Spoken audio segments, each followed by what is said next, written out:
Hello and welcome to the Weekly Reel Podcast. My name is Jeremy, And my name is Ken.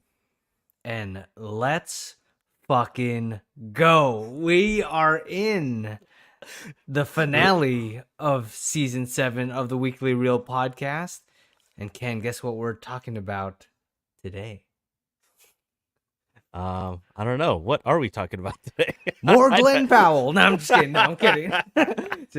Glenn Powell just hijacked another episode. No, we are talking about Deadpool and Wolverine. And I didn't realize how hyped I was for this movie until we actually like the day of like waking up on that Thursday morning. I was like, "Oh, hope I want this workday to be over so I can go watch the movie." Was it more because this is really our only MCU title or theatrical release, or is it because this is Deadpool and Wolverine's first appearance in the MCU? I want to say it's mostly the second one. Okay, Yeah. okay, okay. Yeah, I mean like just not really in the MCU. I think if it was even just like its own thing, a And it's Deadpool back. 3 and Yeah, it's yeah, back, it's been yeah, that long. yeah. Dude, can you believe it's been 6 years since the last one? I know. Well, that and Deadpool has dropped, just subtle, well, actually I should say not so subtle hints of Wolverine Yeah. in the previous two Deadpools, and so it's just really cool to be able to see them on screen together. Even with all the teasers when they announced it and all that stuff. That already got me hyped, and just to see it on the big screen was just another level of anticipation. Only seen in the Avengers movies, No Way Home, and I think that's it. Yeah, shoot, man. And one thing that got me hyped was obviously the return of Hugh Jackman as Wolverine. And honestly, going into this movie, I was a little afraid that he would just completely steal the show. And I think we can talk about that a little bit more later on. Yeah. But let's break the fourth wall a little bit and address our live audience that we started having this this season 7. Should I do So, it? yeah, just do it. The proposal. No, just kidding. That was so good. Oh man. Well, yeah. I mean, I just want to invite. I want to welcome our live stream audience. Welcome to the season 7 finale. This is our final movie of the season, and what a finale to have it on Deadpool and Wolverine. And so, if you haven't seen it, obviously, feel free to hop off.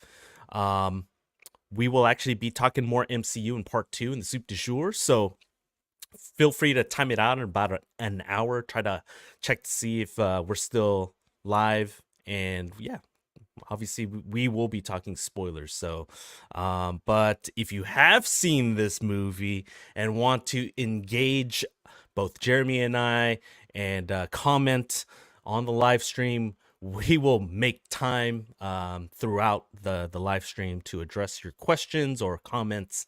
And I think it just adds a level of interaction that we've never really had in previous seasons. Yeah, so this season has been pretty special because we got to interact with you guys live and get some special guest appearances Mm-hmm, and mm-hmm. to surprise us, which is always cool. So I always appreciate We see you, John. everyone. Yeah, John. Who else was there? Just him. That's it. Hey, but you know what? That was like our own special celebrity. Yep. On the other It's like side one. of the It's like YouTube. yeah, it's like one of those cameos in Deadpool and Wolverine that we'll get into after the spoiler warning. Yes. And this is your spoiler warning now before we jump into all the spoilerific stuff in just a little bit because this movie is doing really well. And if you haven't seen it yet, go see it now Because even What's wrong like with I you? hear, No, I'm just kidding. yeah, exactly. What the hell's wrong with you?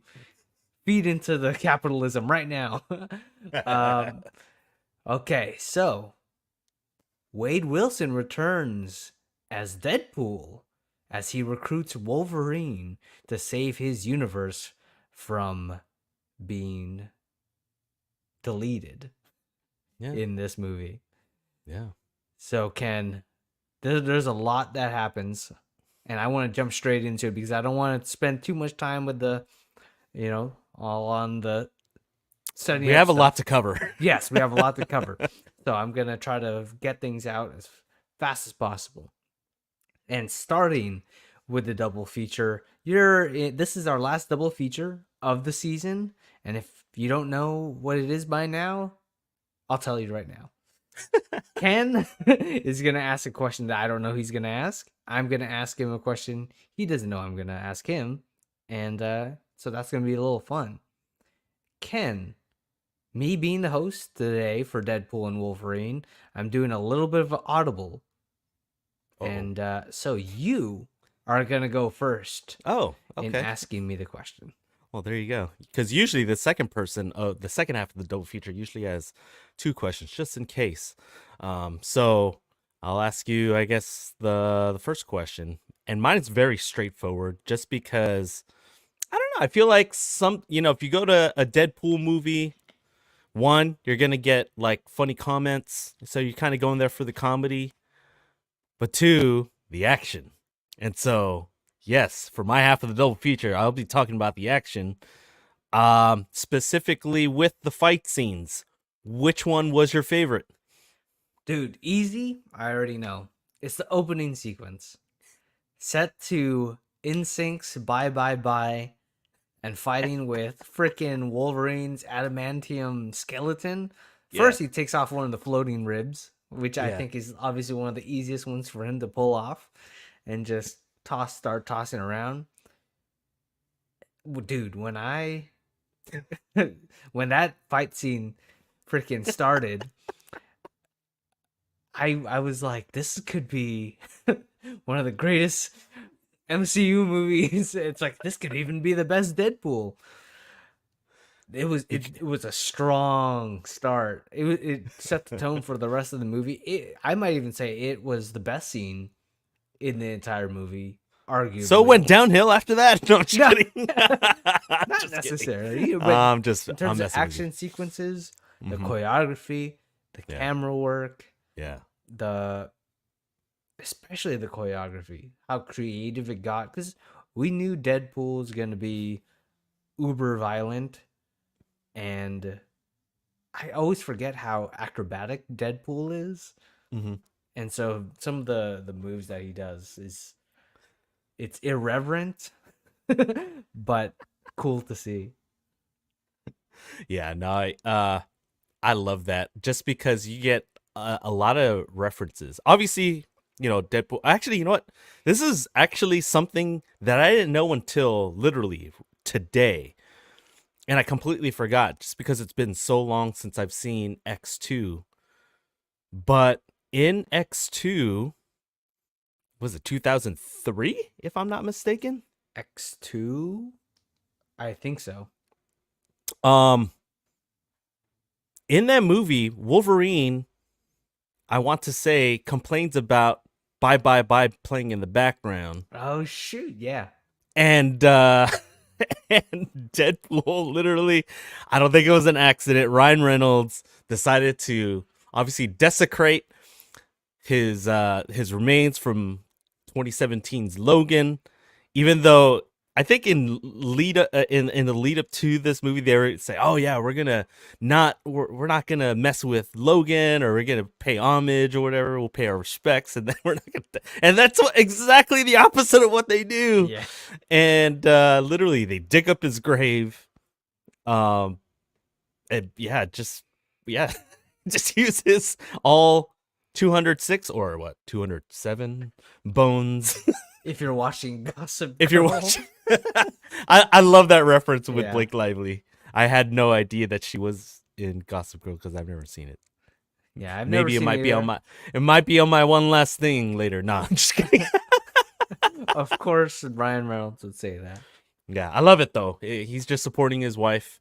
Um, and yeah, no, it was so good. It's arguably one of the one of the best openers in all of the MCU and one of the more memorable ones just in cinema history, I think. It, I'm it not saying it's like in the top 10, but it's certainly memorable. Yeah. I know Jacob's probably going to watch this later. He says his favorite opening to a movie ever Yeah. is Revenge of the Sith. Yeah, I'm no, like, that's good. okay, that's interesting. I think it would was say good. that, yeah, it was good. I feel like this is better in my opinion. I Oh like yeah, it. yeah. Yeah. But that yeah, I didn't catch that until like I didn't think about the X2 bye bye bye. I didn't either until literally I saw a TikTok video because I got off of work a little bit earlier and I was trying to do as much research as I could. Yeah, in and, Cyclops' car. yeah, it's Cyclops' car. Exactly. See, you remember now. I remember now. Very Okay. good pull, not pool. Pool. Yeah. There was a lot of Still, different pools here. yeah. There's plenty of pools. Ken, my Mhm. half of the double feature. Oh wait, The I reason. never. Oh, Sorry, yes. didn't mean to cut you off. Yeah, I didn't Oh, yeah. mention mine.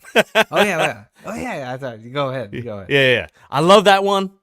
But in the interest of saying a different one, I mean, I love the van one, the minivan one in the Honda Odyssey. I Mm-hmm. feel like it was more creative than the one that I'll mention. So this is more of an honorable mention. Especially the way it ended with all the seatbelts and everything. Mm-hmm. When they get picked up by the the others that we'll probably end up talking about later. But my favorite is actually the one that they teased in the trailer, and it was, and I'll mention this now, because I didn't want my real review to be negative. Really, the only negative about this movie is the fact that, and I mentioned this to you right after the movie, the fact that Marvel Studios literally showed so much in all of their various trailers, and I stayed away from breakdowns, but they showed so much, including obviously things like the X-23 cameo, that I would have loved to seen that the first time on screen instead of on a trailer the week before. But dude, on the very first full trailer, were already showing that first fight scene in the void that I liked, and I'm Yeah. glad that at least they didn't spoil the fact that the needle drop for that scene was AC/DC Hell's Bells. Oh my god, I got so hyped. And Deadpool's fourth wall break was, what did he say again? I forgot. He was basically, Oh. you're gonna see some shit or something. I don't know what he said. Like, he's like, nerds, get your something ready. Yeah, something like that. Because And I was like, oh, here we go. And then, like, literally, everything was just so quick paced when they showed them running towards each other, especially Wolverine, and he was doing I was like, oh, here we go. yeah, that was sick. Yeah. I never seen Hugh Jackman's Wolverine crawl like that on the floor. I know, man, dude. But yeah, I feel like the needle drop added another element to it. I love it when music goes well with whatever's going on screen, and it just adds another layer. It just brings it to another dimension. So I love that. I love that one. That's such a good, and they had really good choreography there too. Mm-hmm. I want to say those are probably like the best two action sequences of the movie. Right. Even though I remember seeing a snippet of a breakdown, basically through a TikTok or whatever. Basically, they emulated a little bit of the Spider-Man Raimi, the first one, the fight choreography with Peter Parker and Flash Thompson. Oh wow! With the whole yeah.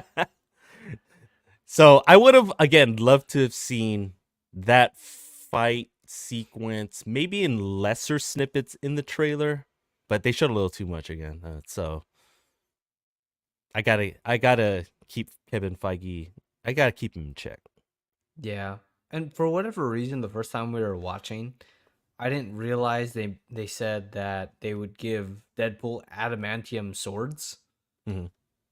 and because like I don't know how he was like his swords were surviving in that first scene. Hmm. By the way, we got someone in the comments right now that his Mr. Anti-Idiotic says, I really, really want Kitty Pryde to be Tom Holland Spidey's new girlfriend in the MCU. I mean, it's possible now. Deadpool, well, Deadpool's in the MCU, X-Men's MCU. If you haven't seen the Marvels, Hmm. the X-Men are now officially in the MCU. Yep. And your profile picture really scares me for some reason. All right, so my half of double feature, Ken. I prepared something special for you for the finale. Oh. I prepared a rapid fire question Oh, okay. because I Ready. knew that we can't cover everything in this movie in such a short amount of time that we have. Okay, so this is it. You're gonna have to answer these as quick as possible. Got it. And I have my own answers for these afterwards, but Okay. this is it. Ken Like doesn't know first thing that comes to my mind. exactly. First thing that comes in your mind, you're gonna try to answer these as fast as you can. Okay, here we go. Question 1: what was your favorite cameo? Oh, it's Blade. Okay, next, what cameo did you want to see but did not get? Oh, that's easy. Loki. Oh, Loki. Okay, NSYNC or Backstreet Boys Oh man. for yourself? Before Backstreet, lately though, in Sync. Okay, best song in the movie. Oh, best song in the movie. I think I have that in my notes. Sorry. Oh, because there's a lot. Oh, it has to be Like a Prayer, even Okay. though the trailer spoiled it again. It still hit, especially after. Oh yeah, after the mask. Oh the shoot! mask. It was so good. All right, here we go. Next question: which was better, this opening scene or the one from Deadpool 1? This one. All right. Favorite Deadpool of the movie that was not Prime Pool? You're gonna think I'm weird. Nice pool because the proposal. Such a good line. Such a good line. All right. Henry Cavill or Daniel Radcliffe as the next Wolverine? Henry Cavill.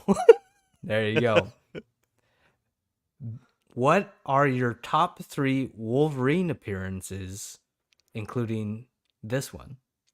It doesn't have to include this one, but what are your top 3 Wolverine appearances? Like in all of the Fox. Yeah. Oh shoot. Whew. Man, that's a good question. This one for sure is one. Well, not in any order, but this one is one of the this is definitely one of the 3. Man,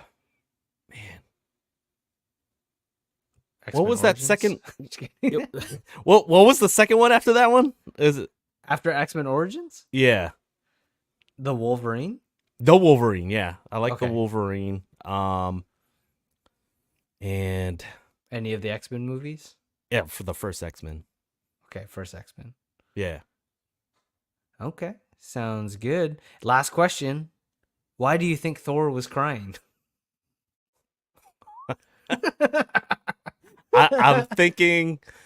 I think there's gonna be some weirdness that we'll eventually see in Secret Wars, where Deadpool will, because Loki's now the god of stories.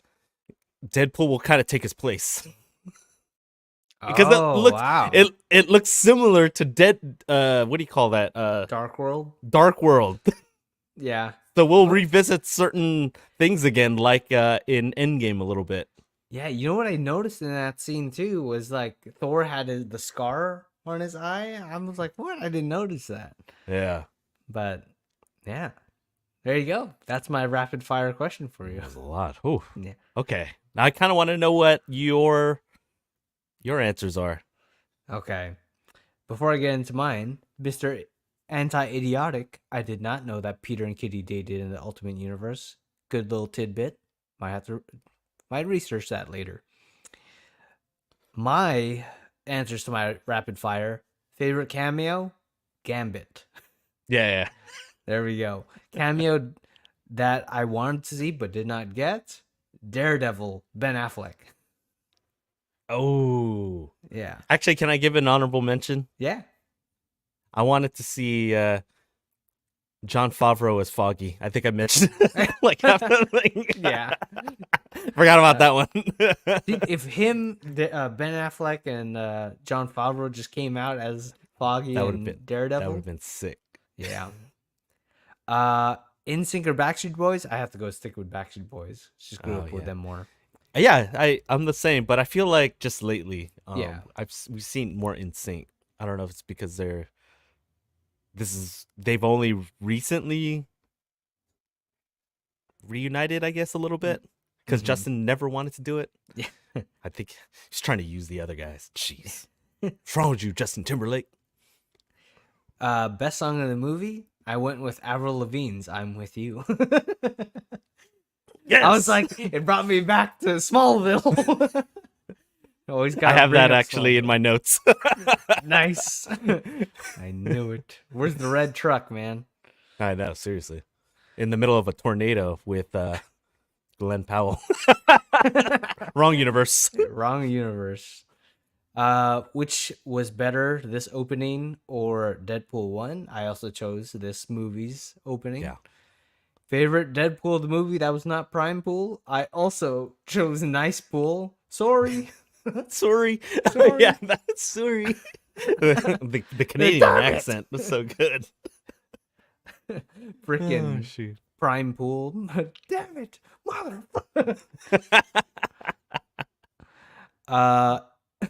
Henry Cavill or Daniel Radcliffe? I also chose Henry Cavill.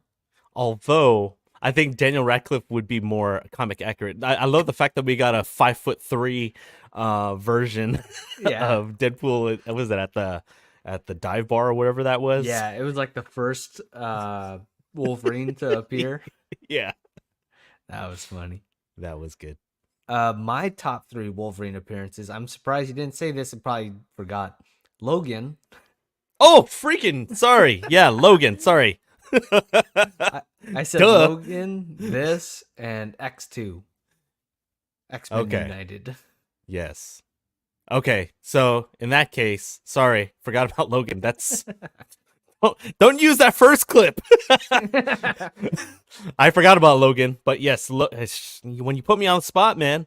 So yeah, it'd be this Logan and probably the Wolverine, just because of that one shot where he comes out and he's just all yoked and stuff. It's like that one scene at the end when when Deadpool does this. Yeah. Looking at his abs. Yeah. Freaking. So good. No, That was but too good. honestly, I don't remember a lot of the X-Men movies. I've missed probably half of them. So, Honestly, they're pretty good. yeah, I I know. would put a lot of them in, some would even make it in the upper tier of MCU. Some would make it into the middle. I think I think even the worst ones are Mhm. better than my current MCU list.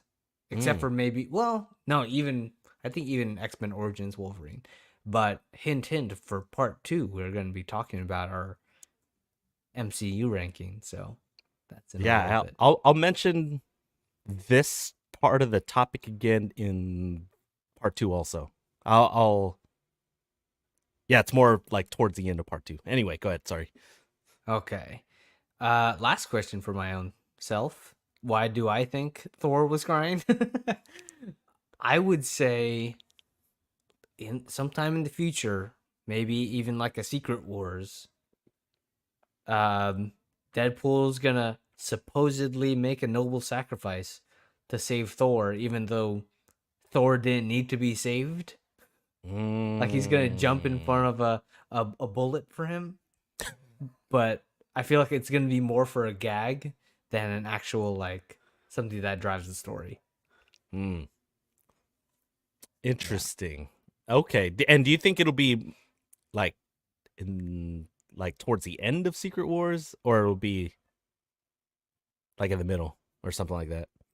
I would assume during the end. Okay. Yeah, because by that time they kind of formed enough of a relationship that Thor kind of cries for him a little bit. Like, oh, you were my best friend after Heimdall and my step brother Loki.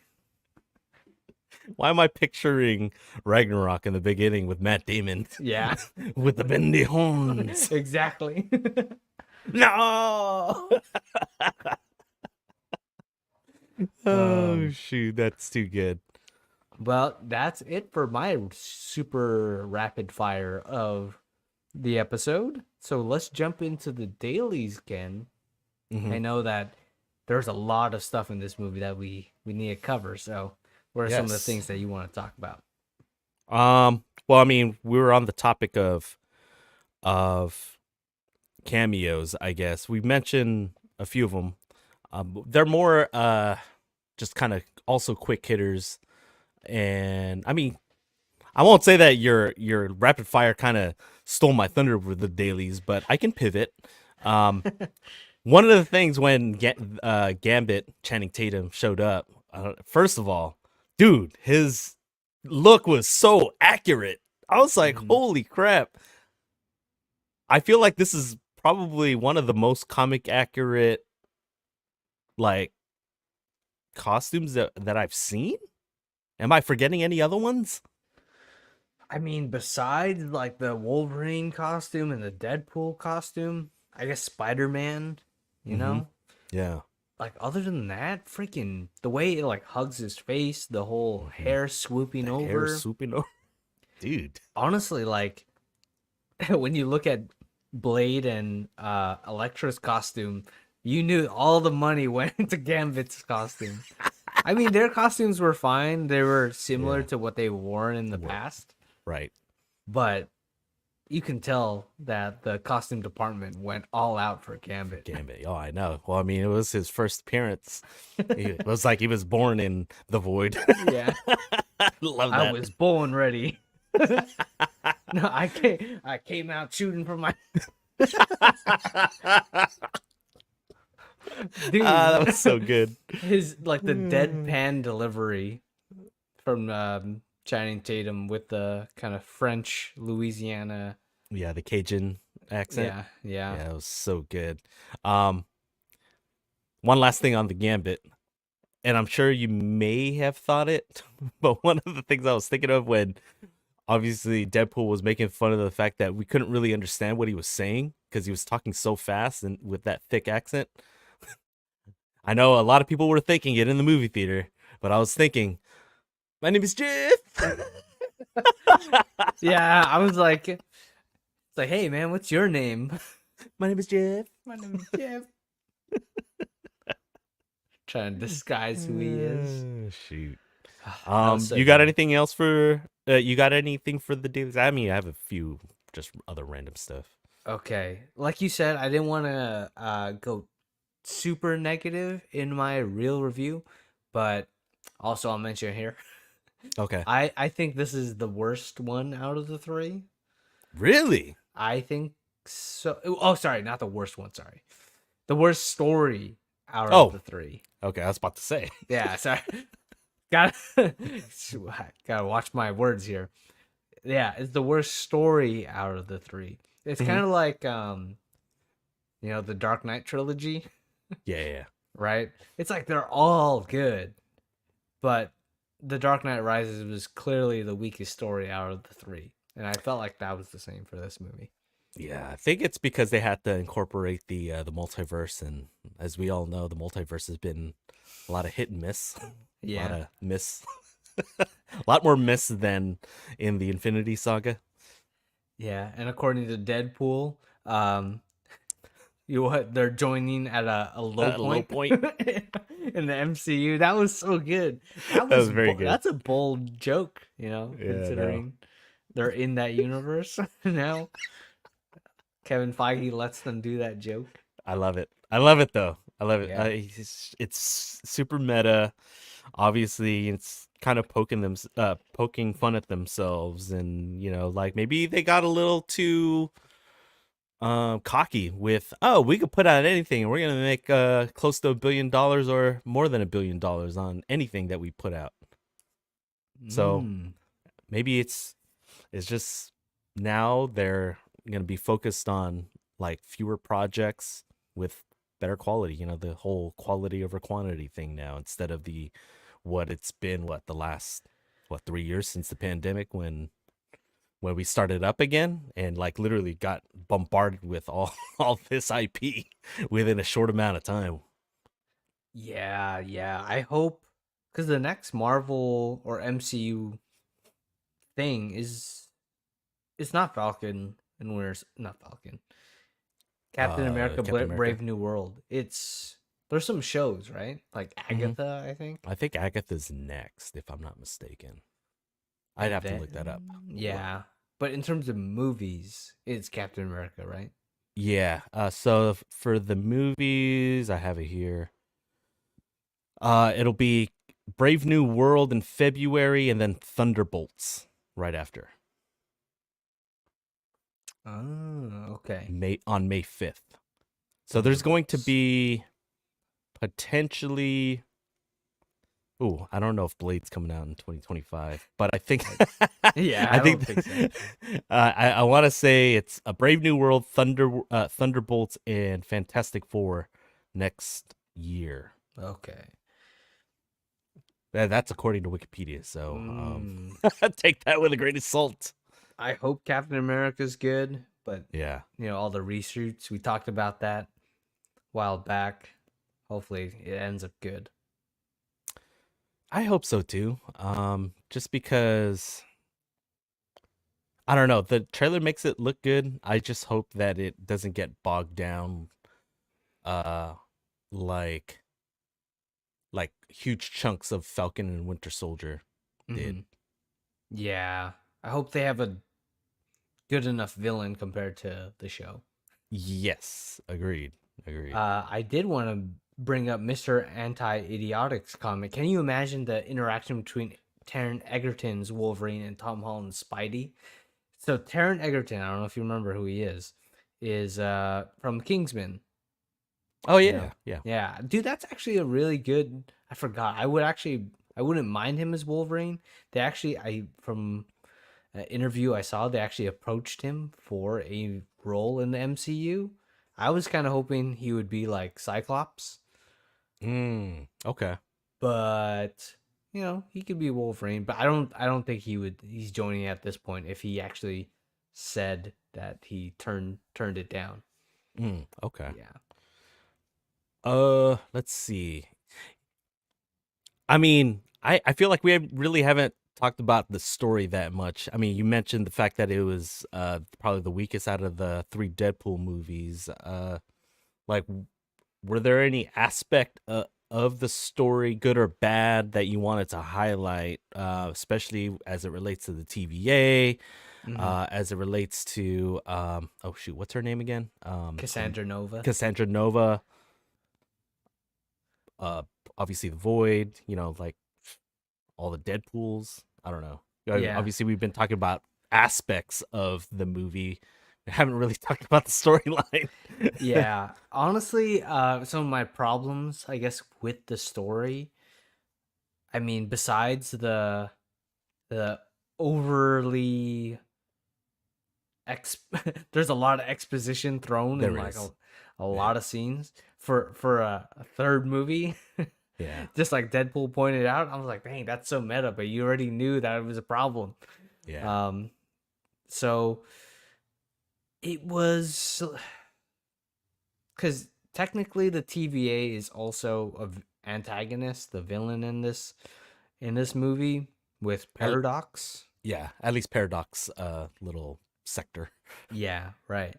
And but I never really felt too much of a like a threat from him because of the way he like was so jaunty, which I Yeah. didn't mind, right? Because you need to stand out in a Deadpool movie, and it was like sometimes it's better than being like the generic straight villain guy. Hmm. Um, but once they got sent to the void, as much as I love the stuff that happens in the void, I felt like they literally put them now in a box Hmm. that they couldn't further the story for a really long time. Right. It's like once they got in the void, they were kind of just stuck in there doing their own things, getting all the cameos, and then you have. Hmm. But by the time they get out of there, it's like the end of the movie, Right. right? Right. So it just takes so long that I think there needed to be more setbacks and more struggle to the greater universe that they were fighting for. And it would have been nice to stay in Earth 1, what is it? 1 10005. yeah, 1005, and just go in there and see what they can like wreak havoc there. Yeah. I know maybe we can get the cameos or stay in the void, but not as long. Hmm. Yeah, I felt like that was my kind of critique of that Okay. story. Kind of going back to Paradox, he was essentially playing Tom Wamskins from Succession. If you watch that show, he literally plays that same character. So I know why they casted him, I guess. Mhm. Some sort of elitist, I guess, sort of character, I guess, that obviously has ulterior motives. So yeah, he could play like the nice guy because he's got that corporate speak, but then obviously, like once you peel back the layers, he'll be like a kind of like a sneaky villain type. As far as the story itself,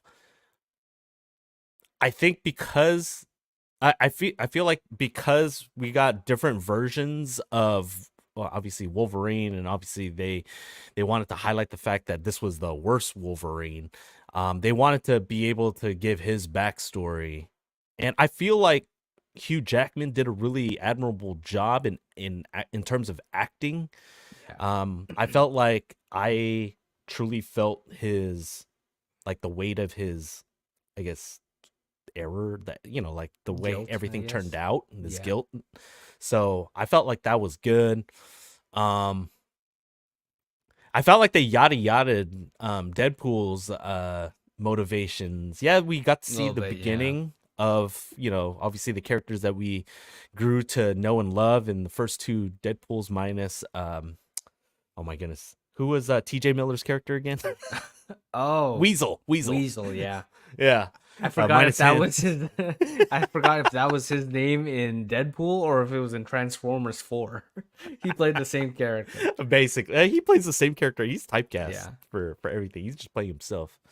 But yeah, I feel like they yada yada his motivations. But again, because we spent two films with those characters, I think Ryan Reynolds just figured, because they were essentially doing the whole Back to the Future thing where they're slowly disappearing from the timeline, that we'd want to save them. So Okay. Um shoot. Another, what kind of disappointed me in this movie also was I don't like I know Deadpool Wolverine was, like you said, super like basically depressed about the stuff that he went through, and when he eventually explains it to X-23, he acts it out perfectly. mhm. But I feel like we don't get enough detail in terms of like, yeah, the humans came Yeah, and killed the X-Men, but it's yeah, like, how can they yada yada humans? that. Yeah, yeah. I'm like, damn it. because I they remember were that, they yeah. were building it up the entire movie. So Mhm. it's like, okay, was it Sentinels? Was it whatever? Like Mhm. virus? Was it some WMD or whatever it is? Yeah. Right? I feel like a little bit of more detail would go a long way in terms Yeah. of having more of an impact for me. Or even It- a second act flashback, and yeah, exactly. not a third act flashback like they. Yeah, as they alluded to, because Oh man. when Cassandra Nova went into Wolverine's mind, and then they were like tricking her to put on Juggernaut's helmet, Helmet. Yeah. and they were talking in there. I almost thought we were gonna get a full flashback, Yeah. like an entire scene explaining what happened to Wolverine. I thought that would Yeah. have been nice. In his reality. Yeah. But I'm just glad that we were able to get a reunion later on, eventually with X-23 and Logan. Um, I like the whole sunglasses kind of reference too from Yeah, Logan as well. I was like, oh, she still has it. Oh, it's so good. And I'm really glad that I mean, they talked about it. They kind of yada yada it, but like I think I ended up catching it. I mean, we talked about it. How okay, can the others be returned to their realities, and that basically return X-23 to the same reality that they were in, it and they were able to kind of, I don't know if bend the rules or whatever and keep Wolverine in that particular reality, but it was pretty cool to be able to have that reunion between the two, because I love their dynamic in Logan, because arguably it's the um I feel like it's one of the best comic book movies ever, Logan, even though I forgot about it earlier in the segments. yeah, like dude, X-23, like you said, I really wish we didn't get spoiled for X-23's Yeah. appearance, because I feel like that would have hit even harder. And too bad they keep kind of glossing over things like really fast in this movie. I think that's probably one of the main downfalls of this movie, because I know everyone's loving it, but Yeah. I've also heard from the other side, the people who haven't, kind of movie, the casual moviegoer Hmm. that goes in, and they're saying it's fine. It's an Yeah. okay movie. But for us who have been watching and know all these pop culture references, we love it, and I absolutely do. But I can see the kind of some of the downfalls of that could have made Yeah. it one of the great superhero movies. I wonder if they would have just added an extra 15 to 20 minutes to kind of give it a little bit more connective tissue, if it would have played better. Because really the runtime was only 2 hours and a little bit over 2 hours. Maybe if it used that extra 15 minutes, they could have used it could have been beneficial. It's because Chris Evans took all of the budget, man. That is true. That is true. And now, actually, that was how I wanted to end this segment of the dailies, because we had surprisingly took what 44 minutes now into the live stream to not mention Chris Evans. I love the whole stay close, and it's like, okay, Uh, aye, Captain. he's gonna say it. Avengers, flame on. Dude, honestly, he was also the best like character in the Fantastic Four movies. Yeah, yeah, So, I mean, he dies, but it's whatever at this point. yeah. Like, is it the same Johnny that we had in those movies? It doesn't really matter. There could be a million Chris Evans Johnny Storms. Hmm. Because he certainly did not talk like that in in those In movies. those most, yeah, yeah, on the Fox Finger licking offensive. cinnamon roll. Juggernauts. Yeah. All the He stuff was they definitely, yeah, it's definitely from Boston for sure. Yeah, we could not say all that stuff on YouTube. Shoot, that's too good. Oh shoot. Okay. Well, I know we didn't get to cover everything yet, But I wanted, before we forget, let's jump into the real review, and we could always bring up random thoughts as we go along. But Ken, let's jump into our real review and give our, official thoughts. No spoilers for those who Yes. are going to be listening to this a little bit later. All right. For my real review, confession time. As I alluded to earlier, I'm never fully invested in getting into the X-Men universe, just in general, because back in my youth, I was a DC guy and a Spider-Man guy. But starting in 2016, the Deadpool movies had me on the fringe of the Fox X-Men universe. Got me to watch a few of them.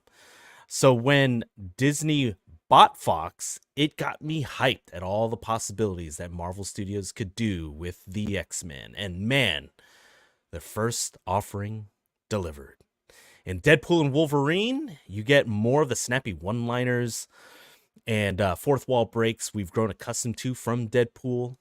Wolverine brings an oil and vinegar type of dynamic with Deadpool within the MCU. And yeah, they don't mix, but man, they are so good together. Mix that with the TVA, some multiverse hijinks, and some Leonardo DiCaprio pointing meme-worthy cameos. And I can proudly say the MCU is back. Well, from a bit of a low point. So, on the I Love You 3000 scale, I'm giving Deadpool and Wolverine a kind of a irrational 2730 out of 3000, which is a 91%. Nice. Okay. I mean, we've been pretty irrational these last few weeks, and it's all good. Can you imagine if Glenn Powell was in this movie? Dude, 100 or 3000. It'll be my first 3000. Like, oh, he's in the next X-Men movie? Started off in this one? It's over. Hey, Kevin Glenn Feige. Glenn Powell. That's all I got to say. Cast him in something, please. Something. Let him be, I don't know, a Deadpool variant at this point. Oh, shoot. Okay. All right. For me, Deadpool and Wolverine is a bit of an end of an era for the Fox X-Men universe, because growing up, I love that series. It's the series that I watched as a kid alongside Batman, like Batman Begins, the Spider-Man movies. Those are some of the movies that really made me fall in love with superheroes. And Wolverine was definitely one of them. So in this movie, you get all the jokes, you get all the pop culture references that you will need, and some actually satisfying cameos compared to Doctor Strange's Multiverse of Madness. You'll get some satisfying ones, I would say.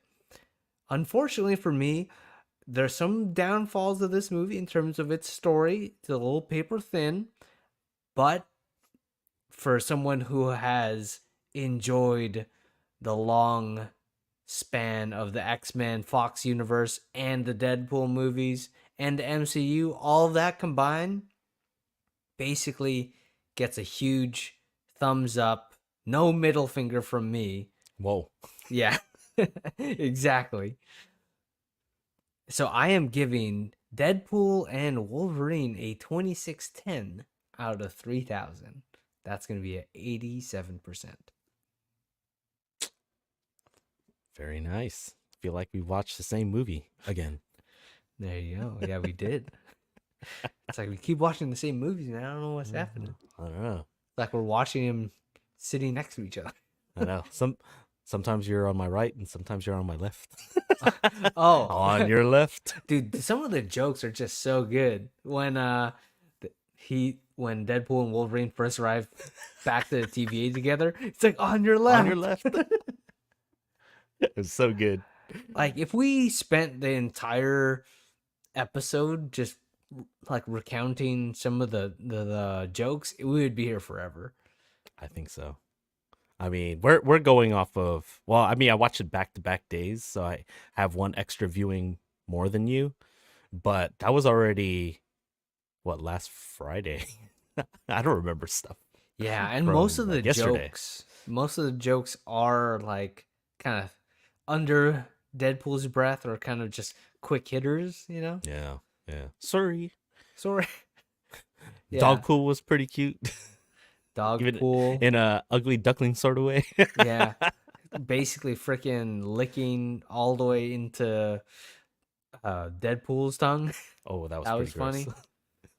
I did like the fact that all Wolverine needed to do was literally hold Dogpool, and it literally protected him. It was like a shield, like an Yeah. actual shield, not like the one that Deadpool Prime used on Nice pool. Nice Pool. It's like, come on, Van Wilder. So I can gently tap the fourth wall too. The proposal. Oh no, Van Milder. Van Milder, that's what he It said. was Van Milder. Yeah. Wow. So good. I want to also mention this. Lady Pool was played by Blake Lively. Everyone was like, "Oh, Taylor Swift's gonna be in the movie." I'm like, "Damn, she better not." And then, and then it's Blake Lively, so I'm happy about that. Oh, don't forget I'm about happy Cowboy. Don't forget about Cowboy Pool too. Oh, and Wrexham Deadpool. Yeah. Dude, I wanted a Mint Mobile Deadpool. That would've been sick. I wanted that. I wanted a Mint Mobile. Probably couldn't. That's probably too much of a sponsorship type thing. Oh man, Did you see who was playing Headpool? who did play Red Headpool? Nathan Fillion, bro. Oh really? What the hell? Yeah. That's kind of random. Yeah, and Cowboy Pool was Matthew McConaughey. Oh really? That's Yeah. insane. I did not know that either. Yeah, I caught it the second time, and then I confirmed it by looking at IMDb afterwards. But yeah, like I was like, I don't know if it was because we saw all those Deadpools come out of the portal, and yeah, like as soon as he started talking in his cowboy accent, I was like, wait, that really did sound like Matthew McConaughey. I wonder if it was him. And then yeah, Or it I could have looked it been up. Glenn Powell if they Yeah, want. that is true. You're not wrong there. Have you seen or do you remember what's his name? Crap. Who played Bullseye in the he was also in True Detective. Crap. Oh, Total Recall remake. are you talking about He was the Penguin in the the Yeah, yeah. Batman. Yeah. What's his name again? Oh my goodness. Hey, What? right? Colin Farrell. God. Colin Farrell. God. I just watched the Penguin trailer just a little while ago too. I'm like, dude, I can see him right now. Oh, it's like I just listening to all his whole IMDb off it without knowing his name. Yeah, I know. But his Bullseye was another cameo, part of Cassandra Nova's team, because they had a guy do the whole getup, but it wasn't Colin Farrell. And also Vinny Jones's Juggernaut was definitely not Vinny Jones. There was a whole lot of cameos in there from the early Fox universe. Yeah, there was Yeah. a lot, There was too many especially to mention. especially given the fact that like obviously we spent a lot of time within the void. But I mean, even in the different realities, we had Happy Hogan, we had what B-15 show up and playing themselves, obviously. So there's so many characters that like, oh, what? Yeah, imagine But I if felt we like got for Owen me the Wilson. hype. Oh, what was it? Imagine if we got Owen Wilson Oh yeah, in the TVA. that would have been Mobius. pretty sick. Mobius, that would have been sick. But what was I gonna say? Oh, but I felt like the hypest ones with the background music really was, and the unexpectedness for me still Blade. But I felt like on-screen time, to your point, the Gambit was like I felt like had the most impact out of all the cameos. Yeah, and they gave him the coolest choreography during that Mhm, like fight mhm. sequence. Yeah. You know when Blade first comes in and they're talking in that room, Mhm. and he mentions like, "Oh, I don't like you," to Deadpool, and Deadpool's like, "Ah, you never liked me," right? That Yeah. was actually a wink, wink to Wesley Snipes' feud with Ryan Reynolds from From Blade Blade Trinity. 3. Yeah, but yeah, Blade Trinity. Yeah. That's why I would have Uh, never expected them to actually like be in a movie together. time heals, man. Time heals. 20 years, man. I know. Jeez. So much time, but it went by Uh, pretty quick. Yeah, that's nuts, man. Okay, now that we've given our real review, let's jump into the Guess the Rotten Tomatoes score. And I know, Ken, I have the belt here on this side. And sorry to say, but you can't have it. You can't have it. Start doing a freaking promo, wrestling promo right now. I know. Don't get me Uh, started, man. because right Just now, kidding. yeah, right now, the score is I have 12, you have 11, but according to wrestling rules, you have to beat the champ to win the belt. Yeah. So Unfortunately, this is not a 2-pointer. yeah, yeah. Who knows? I thought of an interesting scenario where next season we could have like pay-per-view movies. Like, you know what I mean? So like maybe Yeah. 1 week we'll have more points on the line or something like that. You Mm, know? I like that. You should probably jot that one down. I I like know. that. Pay It's like per view yes, points. it's like, oh, we're gonna have Captain America Brave New World. 4 points are on the line, 3 points are on the line, something like that. Yeah. Oh yeah. Oh yeah. I like it. Definitely gotta jot that one down. Yeah. Pay-per-view movies. SummerSlam. See, we gotta think of cool WrestleMania. names. Yeah. We gotta think of WrestleMania. WrestleMania would be like Fantastic Four for right. slips.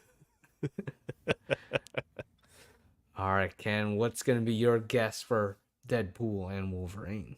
Actually, it's in the neighborhood of where my real review, I Love You 3000 score was, but I'm gonna knock off a couple of points because critics are critics. Going with 89%. Okay. I guessed close to my score also. So I guessed 86%. Oh, okay. I thought you were gonna be at 89% also, because that would have been a fitting end Yeah, to this season. fitting into the yeah, seriously. Cuz this whole freaking season, man, has been a tie. Yes. So, to end the season for the Guess the Rotten Tomato score, Deadpool and Wolverine is a Oh. 79% on Rotten Tomatoes, according to the Tomato Meter, with Mm. 336 reviews. Okay. But Well, at audience least. score is Oh, go ahead. 96. I was closer to the audience, to the people. I'm the people's champ. The people's champ. I'm pretty sure we got trademarked over here. We're gonna have Dwayne Johnson come to our door after this. I didn't finish the quote. It's like using a snippet on YouTube where you don't really necessarily get flagged. It was only 5 seconds. There you go. Hey, at least Okay. it wasn't a tie. Right. I got tired of ties. It kept the season neck and neck the entire time. It did. It did. But what was our final score? So final score now for season 7. I have 13 points, and Ken, you have 11 points. Wow, you're now a 3-time champ. Back to back to back. Back to back. I gotta put that on my wall so when people walk into the office, it's like, oh shoot, he's a 3-time Guess the Rotten Tomatoes score winner. That should be on Respect. your social media bio. Yeah, I should. Oh, shoot. The champ is here. Or you could do the Booker T. The three-time weekly real championship champion. That's so Guess good. what? Oh, yeah, it's so good. All the freaking wrestling mumbo jumbo that we throw out. Of course, we're going to do a little bit more as we have a little bit of an RKO Yeah, coming I up. mean that wasn't on accident. That was our way of segueing to this segment right now, because this coming Saturday, which is, I believe it's August 3rd, we are wrapping up season 7 of the Weekly Reel podcast with another edition of the RKO Awards. And Jeremy, why do we call it the RKO Awards? Do you remember? Because it comes out of nowhere. It comes out of nowhere, but it's the finisher of finishers. And obviously we wanted to finish off another season of this Weekly Reel podcast in style. Obviously we wanted to come up with different ways of executing the RKO, and so I feel like this coming Saturday will be a little bit different. We'll have a few firsts. I won't I won't spoil all that we're going to be doing, but this will be our first live stream of the RKO Awards, so that'll be one of the first things that I'm definitely looking forward to. We're gonna slightly tweak what we got going on, that we normally have been doing these past. I think we've done 18 movies this season in season 7, so it'll be a little bit of a slightly different format. But yeah, we will be dishing out our RKO awards for season 7 and perhaps even more. Perfect. Because I am excited to recap this entire season. There's a lot that happened. It was a little bit of a slow start in some movies. Yeah. Madam Web. Yeah. But there's a lot of stuff that we could talk about for sure. Yeah, I mean, it's stretched out over a longer period than we normally were accustomed to, because in the previous 6 seasons, we literally would go back-to-back back-to-back weeks where we would cover a movie or sometimes multiple movies. So usually our seasons would last about 4 months of actual like reality time. But this past season, although we covered the same amount of movies, 18, we stretched it out over 5 months instead. We sprinkled in a few scheduled weeks off because of the adjustment to only covering new movies that we wanted to cover. So I thought it went well. I felt like it but again, it seemed like a long time ago since Madam Web, which was our season 7 premiere. That's insane. Yeah, it does feel like a long time. Yeah. But guys, if you want to catch up with us and have basically notified of all of the stuff that we do here, we are going to be live streaming this coming Saturday. Where can they click all that stuff? Well, we will be live streaming on a platform that some of y'all should know. It's called YouTube. So if you go onto your app store, your phone app store, download the YouTube app, or go on your browser, go to youtube.com. Go ahead and search for The Weekly Reel Podcast, just how it's spelled out on your screens right now. Once you do that, go ahead and hit that subscribe button, and obviously hit the bell for notifications so that it'll, like our Saturday live stream, Saturday morning at 10, right? We're going to set that up at 10 a.m. Yeah, 10 Pacific time. Yep. Yeah, 10 a.m. Pacific this coming Saturday, August 3rd, for our RKO Awards and our season 7 wrap up. So definitely looking forward to it, and I hope to see you all there, because we covered an interesting wide range of movies here in season 7. Yeah, I mean, we didn't talk about Long Legs officially as an episode, but we definitely covered it. Oh yeah, we did. So really 18 and a half. Yeah, 18. Exactly. Special segment. Yeah. But if you want to catch all the updates, that's actually going to be on Instagram. So you get our stories on there. If you want to follow Ken or me, we're all connected to @weeklyreel on Instagram. I'll be updating my bio pretty soon. to Three-time champ. Three-time champ. Just to make it seem like I'm there more often. Well, it's like, whoa, he updated his bio. And another thing to look out for is we're posting videos on TikTok, which is at Weekly Real Pod. So you get all the fancy edited videos of us talking and all that stuff. So if you're just listening to us right now and don't want to like listen to a long form on YouTube, you know, TikTok is a good place to find all the little snippets of the Weekly Real podcast. Small bites. And Ken posts good, like does all the edits, and he does a really good job. So go ahead and follow us at Weekly Real Pod on TikTok.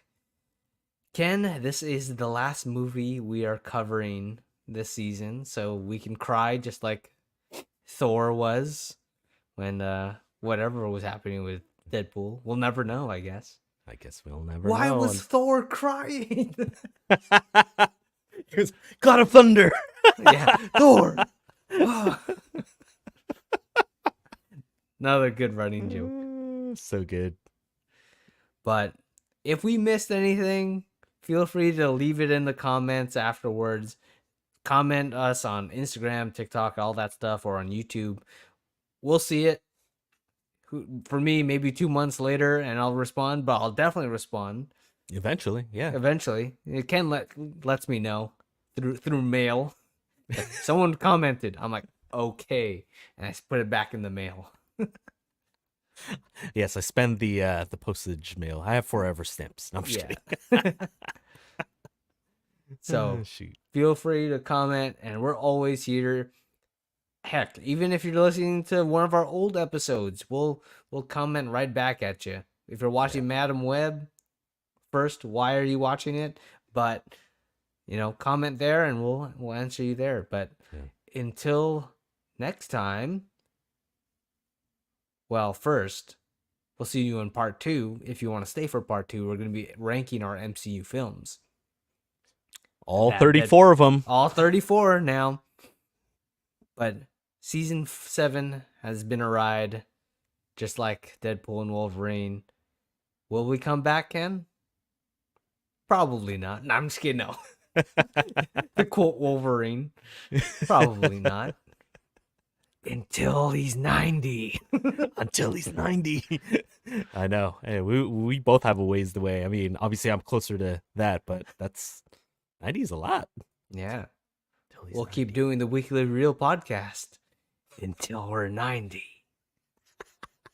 On the real.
Welcome back from the break. It's time for another episode of the Soup du Jour. Oh, what's the soup du jour? Well, it's the soup of the day. That sounds good. I'll have that. Yes, and so if you missed part one of this live stream, we covered probably one of the most anticipated movies of 2024. Covered Deadpool and Wolverine. And so, staying on theme, we thought that we'd have, it's only fitting. I mean, we started this podcast in season 1 trying to come up with films to kind of as filler, because we started this podcast in 2020 during a little bit of a pandemic. So it wasn't like there was new movies coming out. So we thought it would be fun to, cover all. Well, then it was like the first 3 phases. Right. I already lost track. First 3 phases of Yes. the MCU. And so, oh my goodness, we've grown as a podcast, haven't we? I mean, we definitely have. We have a live stream now. That's crazy. We've played with multiple formats of the episode. Ever changing, really. Ever evolving, yeah. Ever We've evolving. I feel like we've tried almost everything. I can't say everything, because I feel like whenever we like podcast, we'll come up with random ideas. I feel like we stay fresh in terms of flowing with the times. You know, we've incorporated TikTok now. What? Finally, people What are we, Gen Z? Yeah. Boomers. I know. I feel like we're far from boomers. We're pretenders. We pretend we're in Gen Z. Oh man, it's been already a eventful evening, and so yes, for this edition of the Soup du Jour, because we covered Deadpool and Wolverine, we'll be talking about the MCU.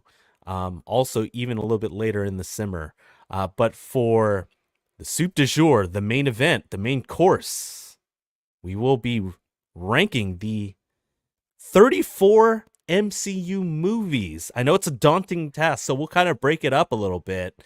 Jeez. We've got 34 movies that we have covered. I want to say out of these 34, we have now covered 33 of them in depth.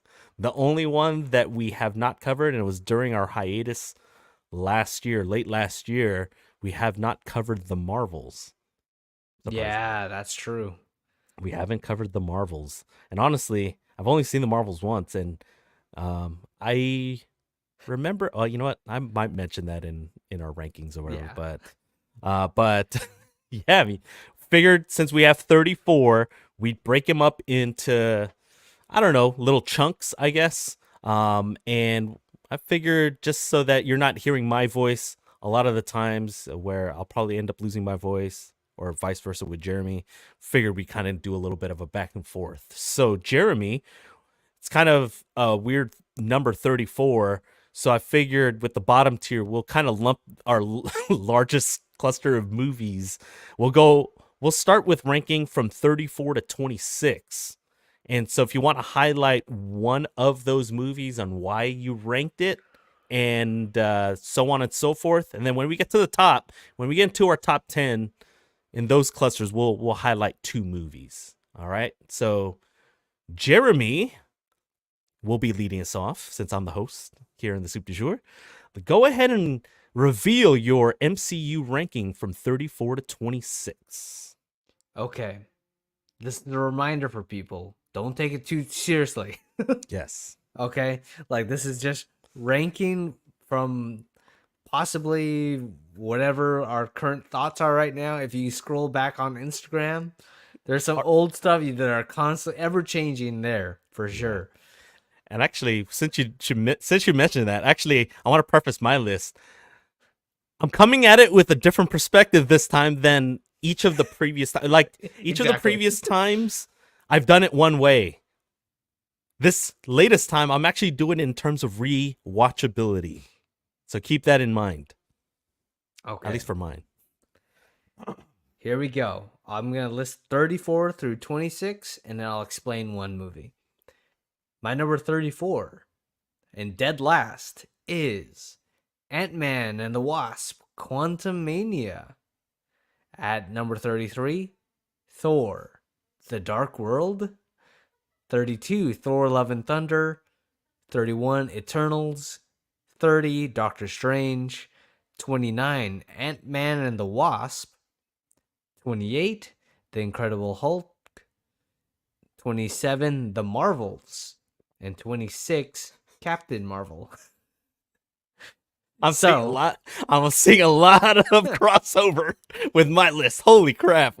I was There's like, a big wow. big chunk, dude. Yeah, Yeah. there's a big chunk of this, definitely in the lower echelon of MCU.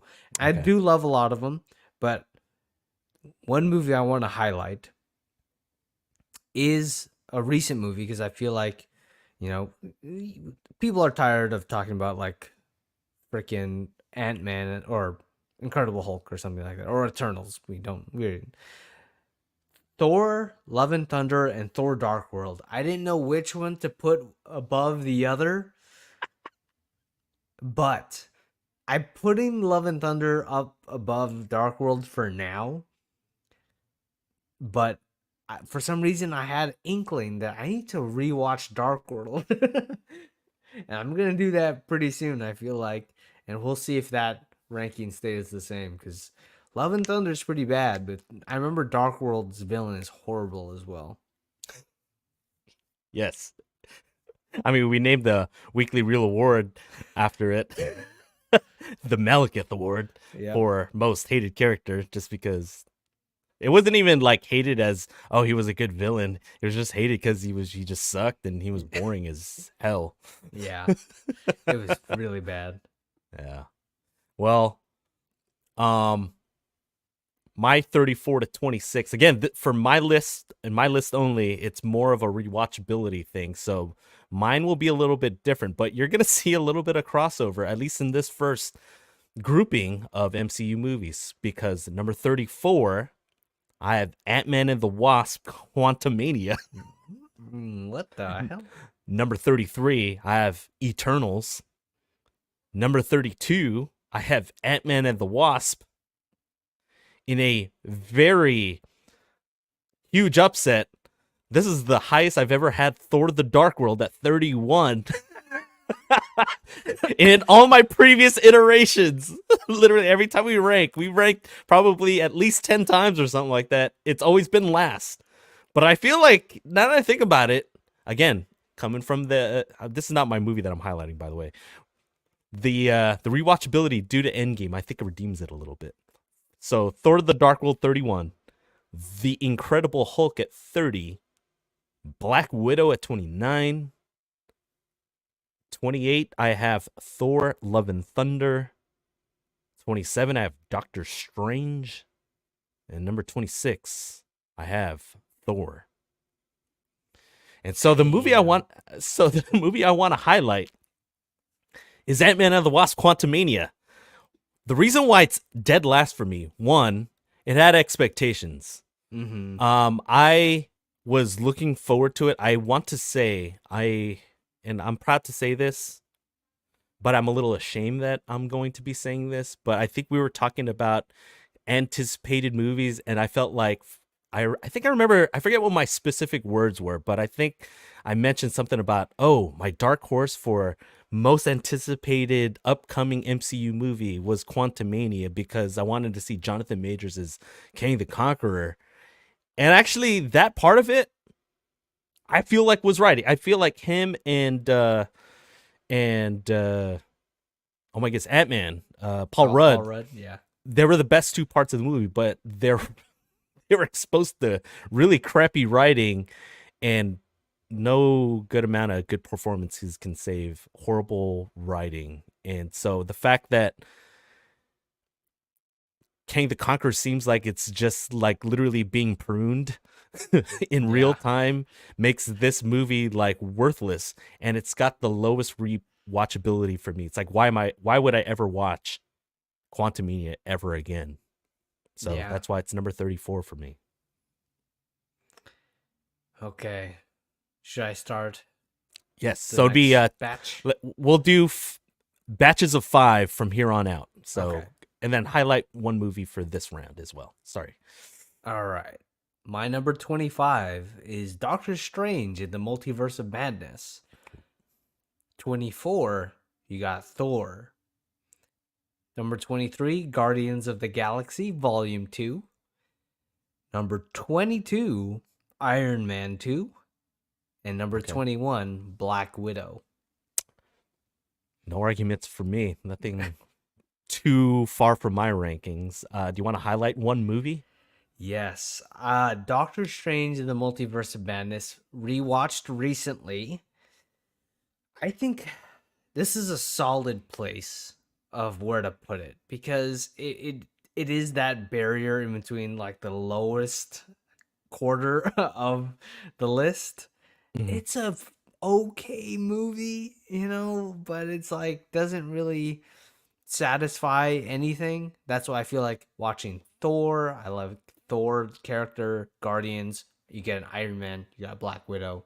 It's like I would rather rewatch any of those characters than Doctor Strange.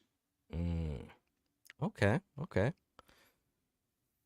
Actually, that in my next batch 25-21, that was the movie that I was going to highlight as well. I have it in that same batch, but I'll highlight a different movie in the interest of different conversations. So at number 25, I have The Marvels. Number 24, and this may be a hot take, Black Panther Wakanda Forever. I originally had this, and this is the movie that I'll highlight. I originally had this higher. I think because of the unenviable task that Ryan Coogler had with having to come up with a Black Panther sequel post Chadwick Boseman.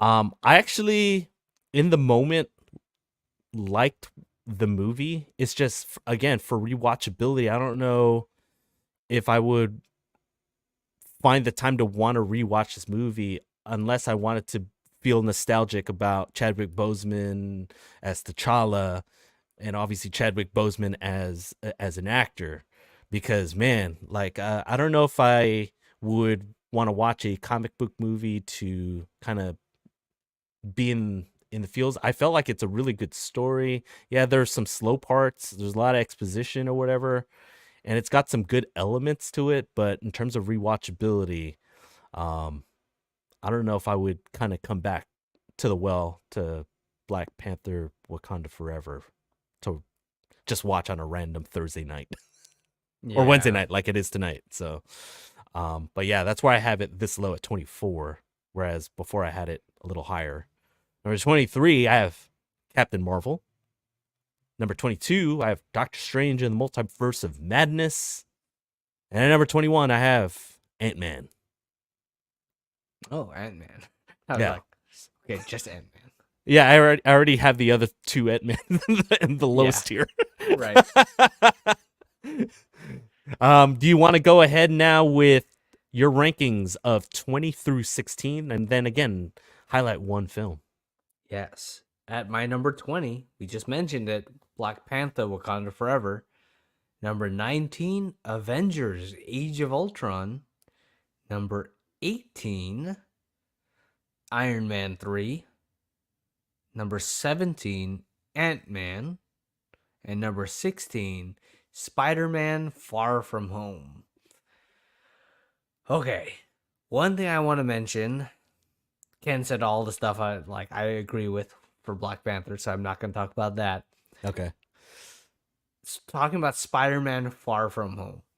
I think since the last time we talked about the list, I had it pretty high, but now after having more Spider-Man movies and kind of going back and seeing all the other movies that are higher up on this list, I kind of had to put it a little bit lower. I still love the movie, but yeah, there's just so many other good ones now in this upper like top 15 that I could only put Spider-Man Far From Home at 16.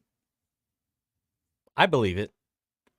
I mean, actually, I will admit, I mean, I'm not mentioning it in this batch, so I actually have it higher. Yeah. But I had the most trouble ranking Far From Home. So I don't know. I might have to revisit mine again because you mentioned some good points. But for my rankings from 20 to 16, I have at number 20, Iron Man 2. This is probably the highest I've ever had it. And again, I think rewatchability. I think sometimes I just want to watch some Tony Stark action going on. I don't know. I looking back on it, it had the unenviable task of setting up a lot of different storylines within Phase 1 of the MCU. And it's not the movie that I'm highlighting. I sometimes go into to monologuing. 19, I have Guardians of the Galaxy Volume 2. Number 18, I have Iron Man 3 also. Number 17, I have Avengers Age of Ultron. And at number 16, I have Shang-Chi and the Legend of the Ten Rings, which previously I had higher. But again, rewatchability in terms of the overall MCU. So the movie I want to highlight is at number 19, Guardians of the Galaxy Volume 2. Was it last year when Volume 3 came out? Yes. Yes. Okay. When Volume 3 came out last May in 2023, I remember seeing a lot of, I think the Guardians of the Galaxy trilogy is hands down the best trilogy of the MCU. And I'm like, are you crazy? Because Volume 2 still exists and it's not good. I don't know. Like, I feel like this movie sometimes gets a lot of unnecessary praise. It gets gassed up for being part of the whole James Gunn trilogy. But I still think a lot of the jokes don't land for me. And the only thing that literally keeps Guardians of the Galaxy Volume 2 in the mid tier, 19 out of 34 for me, is the fact that, I mean, I just love each of the characters, and Baby Groot's a fantastic addition to, at least this movie. So, yeah, that's why I have Guardians of the Galaxy Volume 2 that low compared to maybe some other people that love the James Gunn trilogy. I mean, you and I are I think we're on the same boat. So when I mentioned that, I wasn't mentioning you, Jeremy. Yeah. I think you have it around the same ranking, or maybe even a little lower. I forgot. Where'd you rank? Guardians 2? Yeah. 23. Yeah, C23. Yeah, but even lower than me. Yeah. I mean, I still obviously still like it, but Yeah. can't beat everything else. Exactly. All right, Jeremy. This will be the final tier where we're only talking about one movie. Let's go ahead and have you rank 15 to 11. Okay, at number 15, The Avengers 2012. Number 14, Captain America, The First Avenger. Number 13, Guardians of the Galaxy Volume 3. Okay. Number 12, Black Panther. And number 11, Shang-Chi and the Legend of the Ten Rings. Ooh, which one are you highlighting? Man. I have to address Shang-Chi and the Legend of Ten Rings. I used to have it a lot higher. Uh-huh. But now, kind of thinking about, like you said, rewatchability. I love the Black Panther movie. But Shang-Chi, I feel like, is, for me, more rewatchable. That's why I had to put it over Black Panther. Okay. Guardians Volume 3 was the hardest one I had to juggle. I think it's still really good. Mm-hmm. In terms, really good in terms of story. Haven't rewatched it yet. Oh. So that might change. Okay. Okay. I felt sad putting Captain America First Avenger lower on that low, I know. I was Same. like, crap. Same. But all those above it, in terms of the technicality and the storytelling and action, I thought were better made in those movies. It's just that's what's bogging down the First Avengers. It feels cheap. You know what I mean? Yeah.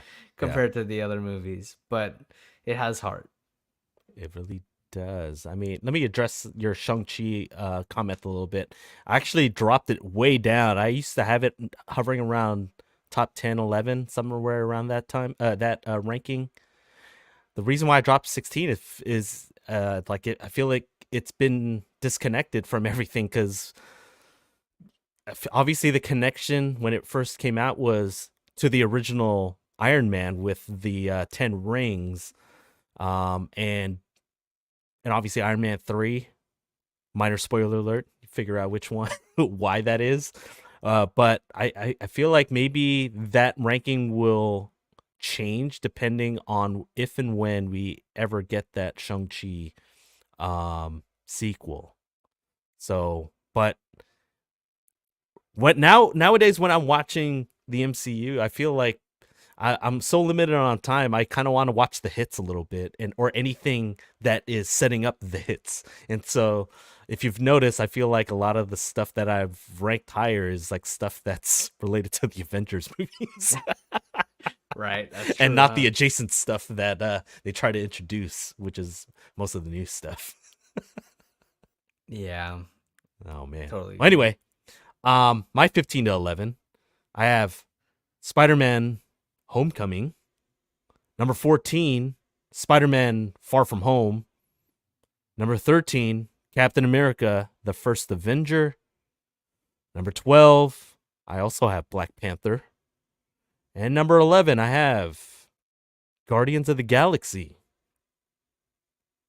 Yes, the first Oh, one. really? I was like, Yeah. I was taking that pause. I was like, Yeah, no way. no. Just I that was on purpose. Yeah.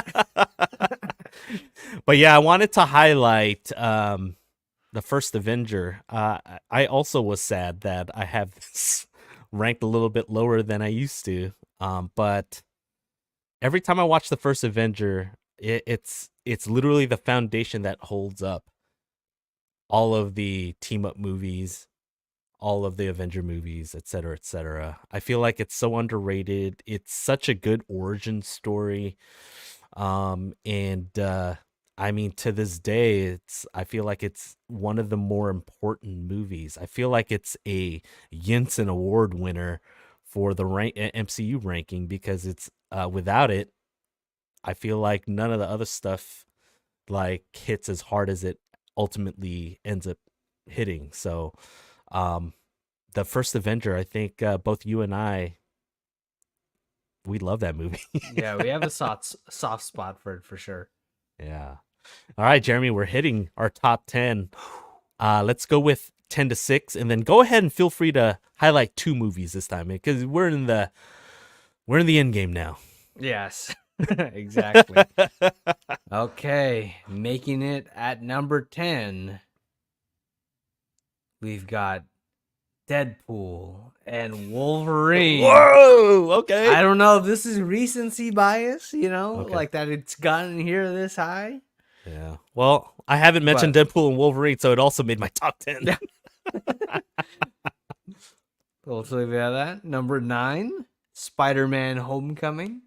Mm-hmm. Number 8, Guardians of the Galaxy. Number 7. I love the pause. Number 7, Thor Ragnarok. Okay. And number 6, Captain America Civil War. Oh man. Don't worry. Oh Don't man. worry. Oh man. Oh man. Okay. I gotta hear some commentary now for 10 to 6. Yes. Okay. Deadpool and Wolverine, like I said, I hope it's not just recency bias, but I can feel that this movie is super rewatchable. Well, then chase it. No, I'm just kidding. Wow. Sorry. If I feel it. Chase it. But I do feel like it is rewatchable. I actually did rewatch it for the second time yesterday. And similar, like kind of that light-hearted vibe to Thor Ragnarok. Not saying like, oh, I only like light movies. That's far from the case. But Deadpool and Wolverine, just to see those iconic characters, I think is like, it'll be fun every time I watch it. Deadpool and Wolverine. Mm-hmm. The other movie I wanted to highlight is Spider-Man: Homecoming. I feel like people like always give me like about it. You know what I mean? About putting Homecoming this high, but I feel like there's so already now. There's like nostalgia for me when I watch it. Mm-hmm. Like, oh, it's like, man, I haven't seen a good Spider-Man movie in such a long time. Yeah. Like, cause freaking 10 years before that, you had Spider-Man 3, and that wasn't exactly very good. And Amazing Spider-Mans are okay. But Homecoming, I felt like brought Spider-Man back into people's like, Mm-hmm. he has good movies again. Mm-hmm. But Homecoming and introducing Tom Holland's version is I really liked in Homecoming. I know the real reason why you have Homecoming this high. What? Because you want to get nuts. Let's get nuts. Yes. No, but I joke I'm around, just but kidding. dude, he was so good in that movie as the He- as the Vulture. And He that was. reveal in the middle, that plot twist was whoo. I Right? still remember the moment experiencing that the first time. I was like, no way. So good. So good. So good. I had trouble ranking that one as well. So for my top 10, or the latter half of my top 10, number 10, I feel like we watched the same movie, Deadpool and Wolverine. No, what? That's crazy. That was very crazy. Number 9, I think this is the highest I've ever had it again in the previous iterations of our rankings. Number 9, I have The Avengers 2012. Number 8, I have Guardians of the Galaxy Volume 3. Number 7, I have Thor Ragnarok. And number 6, I have Captain America Civil War as well. Whoa. I know. insane. We're overlapping. I will not explain Deadpool and Wolverine because I felt like we've done that. We've did that already. Done that? Did that. We've done that a lot in part 1, so definitely check out part 1 of this live stream on Deadpool and Wolverine. But the reason why I had Deadpool and Wolverine a slot below the Avengers was that I think I remember the epicness of seeing this type of team up for the first time, this level. And yeah, there's some hokiness with Joss Whedon's The Avengers, but there are just so many epic moments. Still have Loki as one of the best villains of all time within the MCU, and just literally best characters. And the more I think about the Avengers, I'm like, you know what? I should have the Avengers a little higher. That's why I have it at number 9. The other movie that I wanted to highlight is from last year, Guardians of the Galaxy Volume 3. That movie had no business making me think about crying so much over a CGI rabbit. Yes. Rocket Raccoon as well, it was basically his origin story, not to give too much away.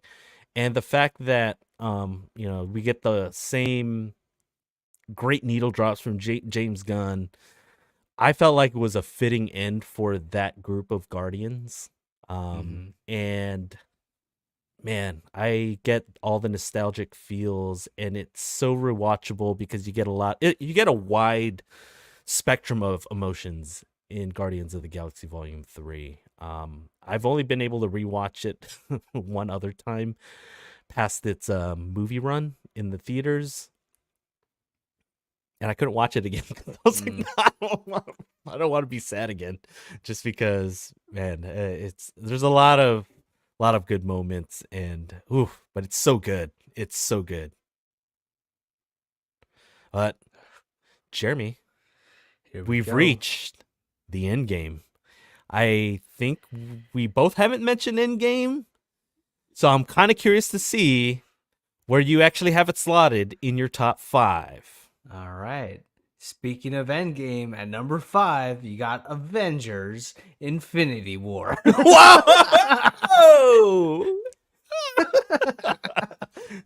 Nice. I love Throw it. it for a loop.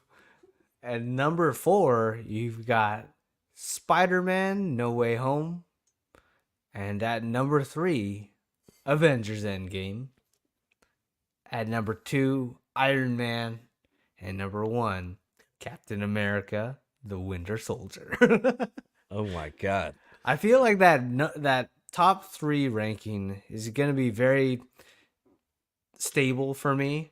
I almost thought about putting Endgame at number 2. I'll mention Endgame a little bit. It's rewatchable. It's just a long movie. It is a long You know what I movie, mean? Yeah. So I also thought about it from that perspective that Iron Man is a little bit of a quicker watch, and I love Iron Man. So that is a thing. But another long movie is Spider-Man No Way Home. And I was thinking, now that we're 3 years out from this movie, basically, that yeah, you have the cameos similar to Deadpool and Wolverine, but they have a little bit more substance, I feel like, in No Way Home, and the emotions that go on that in Spider-Man No Way Home. But those cameos are just like A-list cameos. For those who haven't seen it, I don't want to spoil it or anything. But Yes. it definitely still hits my top 4. My god. Actually, I just realized that our top 5s, well, the movies within our top 5 are the same. Just Really? shuffled. Yeah. Okay. Yeah. Because at number 5, I have Captain America the Winter Soldier. I'm just kidding. Oh, I was like, no. I was, you hella got me, dude. My face. I was like, I should have let it hold for like a couple more seconds. literal mouth open. Oh shoot. Oh, shoot. That's too good. All right. My real number 5. Number 5, I have Spider-Man No Way Home. Number 4, I have dun, dun, dun, dun, dun, dun, dun, dun, dun, Iron Man. I just rewatched it after the announcement. I was like, oh my god, I gotta put this on. Iron Man at number 4. Number 3, I have Avengers Infinity War. Ooh. And number 2, I have Avengers. Can't do it a second time. I can't do it again. It's not as smooth. But number 2, I have Avengers Endgame. And number 1, the reigning champ, basically since 2020 when we covered it in I think it was season 1, or no, it was season 2, I think, actually. So it would be 2021. Yeah. Captain America the Winter Soldier has been both of our number 1s for a very long time because it's just that good of a movie. But the 2 movies I want to highlight, Iron Man, it's, to your point, still so good. It's tidy. It is the movie that kicked it all off back in 2008. Yeah, we get 2024 CGI, but the iconic lines and the fact that I feel like the Iron Man suit, each time he suits up in the first Iron Man, is still arguably the best suit ups, I guess. That and well, one of my favorite ones is the Iron Man 2 suitcase one. But just the nostalgia of the first time he does that, and you get the whole Galmira training exercise, all that stuff. The F-22 fight scenes. Oh man, Oh, all of that. Iron Man, I don't think it'll ever age. It will never age, I think. And I don't know, it's kind of it honestly, I don't fault you for having it at number 2.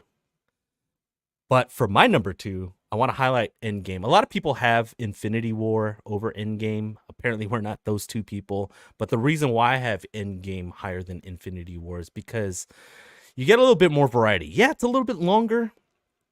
But in the beginning of the movie, yeah, people may think that it's slow. It's a lot of like exposition. And it's like, get me to the final battle. But no, the reason why the MCU is it's such an amazing cinematic universe is the fact that you get these A-list actors and actresses. And in Avengers Endgame, because it's the culmination of the Infinity Saga, you finally get to see these A-list actors act. You know, Yeah. you get to have like more long form scenes of these OG Avengers, and you get to feel all the emotions so that when the culmination happens in Act 3, I won't say anything else beyond that, you get the catharticness. Is that a word? It is now. Well, yes, I have Avengers Endgame at number 2, but yeah, the Winter Soldier's still top tier. Top tier.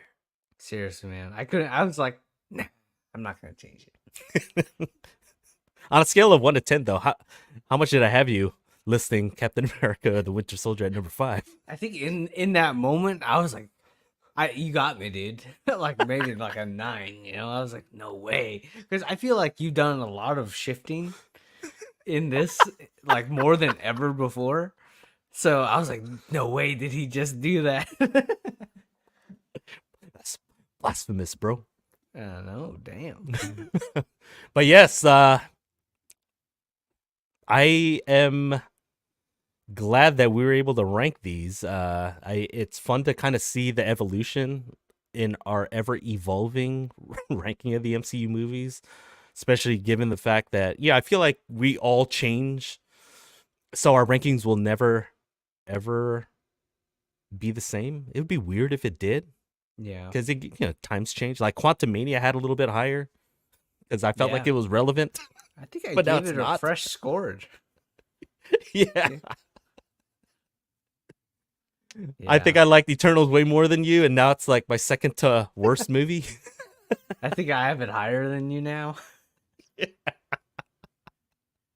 Dark World is not at the bottom of our list. What?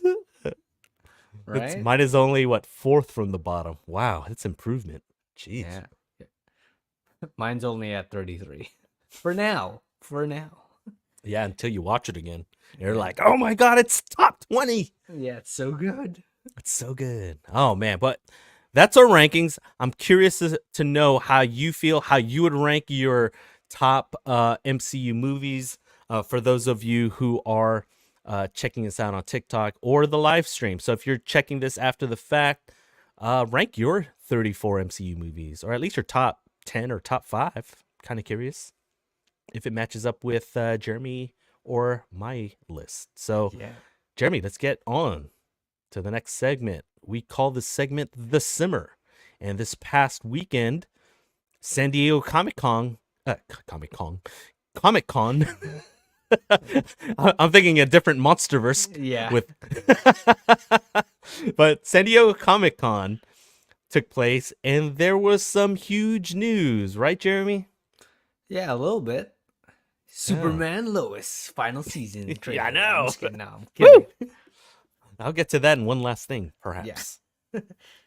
But the biggest headlining news was Robert Downey Jr. being announced as Victor Von Doom, aka Dr. Doom, in another announcement, Avengers 5, which is now called Avengers Doomsday. So, Jeremy, how do you feel about Robert Downey Jr. returning to the MCU as a non-Tony Stark, non-Iron Man character? Well, first of all, we don't know that for sure. We don't know if he's gonna be Victor Von Doom or if he's gonna be a Tony Stark that ends up being Doctor Doctor Doom. Doom. Okay, We okay, don't know how they're gonna mash this all up. that's true. Um, my initial reactions was first Avengers Doomsday sounds like it's a Avengers and Justice League team up where they fight Doomsday, but regardless of that, the casting, him coming back and not being Iron Man is weird to me, Okay. honestly. I would love to see him back as Tony Stark, Iron Man. I don't know. I'm a little bit on the other side of I kind of feel like they should give a different actor a chance at Doctor Doom. Heck, Michael Fassbender as Doctor Doom would be insane, but I feel like, we can't just keep typecasting them as villains at this point or anti-heroes. um but They'll bring I him. am They'll bring him back as a mutant. yeah, yeah, Quicksilver. I'm just kidding. Uh, yeah, but I'm a little disappointed in the initially. I think Okay. I'm cautious. I'm not being like, oh man, this sucks. Freaking Robert Downey Jr.'s back now. Like, I'm glad to have him back. I heard they're paying him a crap ton of money, which he was already doing that before. So bringing Oh him yeah. back for like his 15th movie or whatever, it must cost a lot. But to play Doctor Doom, if he was coming back and playing like a Doctor Doom that was like on the fence of being a hero or villain, I could possibly see that. But by the sound of it, where it's called Avengers Doomsday, where he'll probably be the main antagonist, I don't know. I feel like it's gonna be more of a distraction than anything for people. That it's like, oh, that's he was Iron Man before. Mhm. You know, I feel like it's gonna be hard to get past that. I hope the story is compelling enough that we can get really hooked on to whatever they're selling. But that's kind of my fears for this casting. Okay. Well, I'll bring up another piece of news from San Diego Comic Con related to this, our current topic. The reason why, well, one, again, I want to preface that I only watch comic book like movies and TV shows. Well, TV shows that I find interesting enough to actually start. So I don't really know what goes on in the comic books. So if I sound very noobish, it's because again, I don't know any of the source material, and nor do I want to know because I want to look at it from this lens. I enjoy watching it from this lens. Because I don't like books, let alone comic books.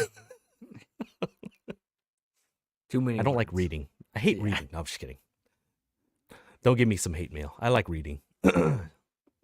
But the thing that gives me hope is the fact that both Russo brothers are attached to both Avengers movies. So I have every confidence because the MCU, when they're in the Russo brothers' hands, they're batting 1,000.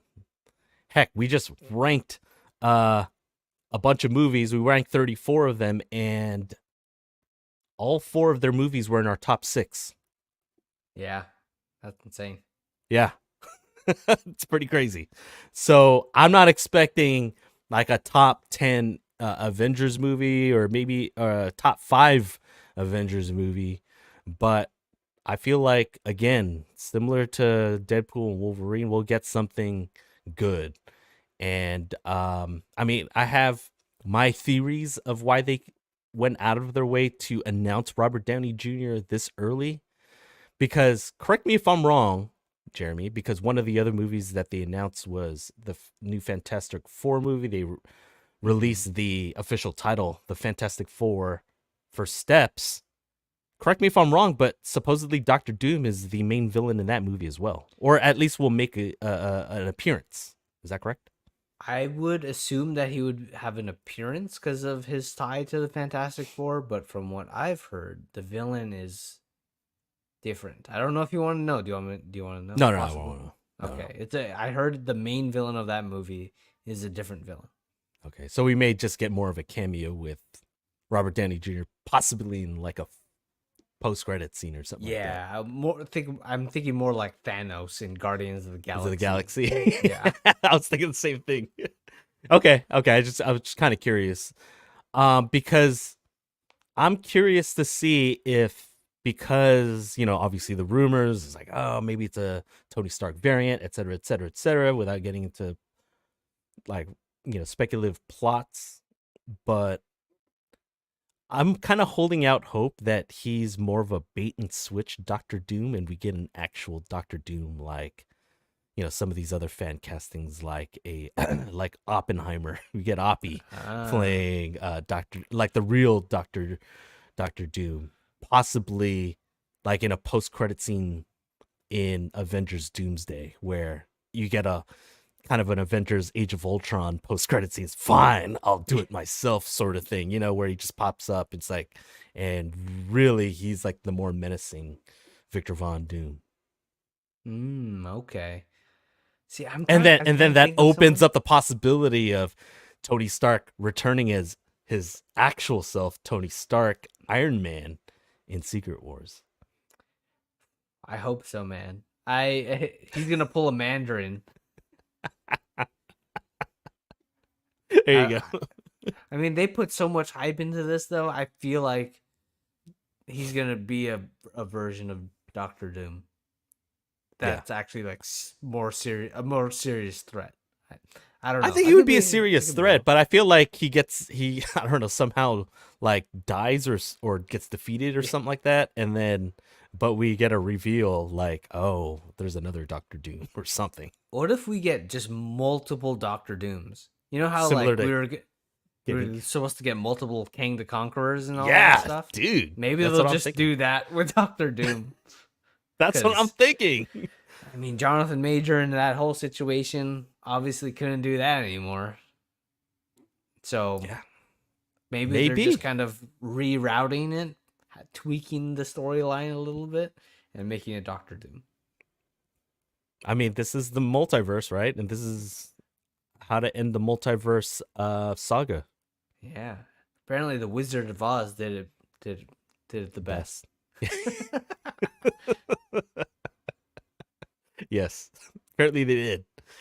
Um, the other thing I wanted to ask you in the simmer is, out of the 3 upcoming MCU movies, which one are you looking forward to the most? Captain America: Brave New World, The Fantastic Four: First Steps, or Thunderbolts?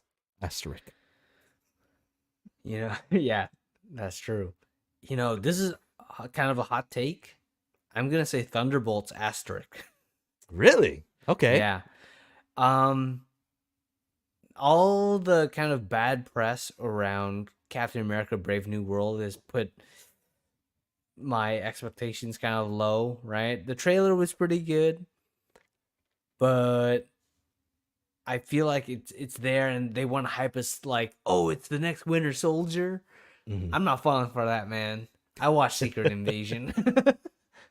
um, so Thunderbolts, though, I feel like you mentioned, it's gonna be the dark horse of this kind of next little set of movies, because you get all kind of the kind of gray area Mhm. heroes. You got like Elena, Winter Soldier, U.S. Agent freaking yeah, U.S. Agent. Like those characters, I feel like are more interesting to me and right Bucky. now.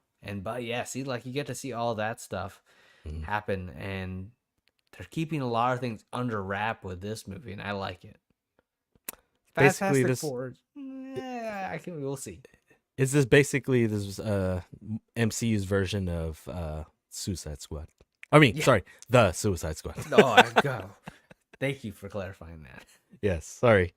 I feel But like you- out of the three, though, Mhm. I feel like Fantastic Four, out of my gut, is gonna get the best reviews out of the three. Yeah. By the way, kind of going back to what you were saying about being the dark horse. So I was gonna say, oh, so you're gonna have Thunderbolts asterisk rank last? Oh, I hope not. I'm just kidding. No, I feel like it's secretly good, man. Yeah. I mean, you got a good cast I mean, I take that back. There's going to be some good characters that we've grown to love and some that were just meh. I'm looking at you, Ghost. But hopefully, this movie redeems her character a little bit, kind of salvages it. We'll see. We'll see. I mean, it could literally pull the Suicide Squad and the Suicide Squad and fix some of the things that they've done in the past. Yeah. Well, hopefully. Again, hopefully because they're kind of pulling back in terms of releases, they'll actually spend time to actually hone in on the writing a little bit. Yeah. Yeah, I'm looking forward to the Fantastic Four. Not a hot take. Really, I'm looking forward to, what are they going to call it? The Fantastic Superman or Super 4? Superman 4? I don't know what they're going to call it, but it's coming out the same weekend, isn't it? Shoot. I bet one of them's going to move. You don't think we're going to get a Barbenheimer effect? No. No, I don't think so. Not with two superhero movies. We got Barbenheimer because they were vastly two different movies. Mm-hmm. I feel like they're not going to compete on the same weekend.